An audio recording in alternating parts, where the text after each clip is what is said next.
You guys are going to Y that 3-inch line into this 4-inch main. We got a solid 4-inch pipe with a perforated 8 slot.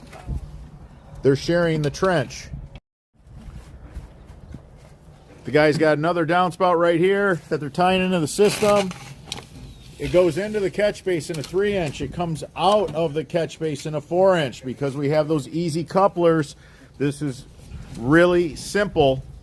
Now, the beginning of our French drain pipe, we're going to have a not quite a 90 so that we always have access to that French drain pipe.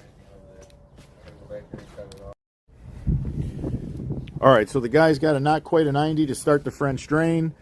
We'll probably have to slap a riser on it. This cap goes inside the not quite a 90 or a riser.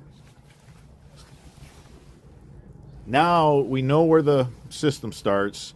If we want to treat it with, say, copper sulfate treatment because there's tree roots that we're worried about, things like that, or if we want to one day run a camera through it, we'll be able to do that. This is what it looks like when you have our riser and one of our solid 4-inch plugs on a not quite a 90. Now you can easily put a garden hose in here, flush the system if you want.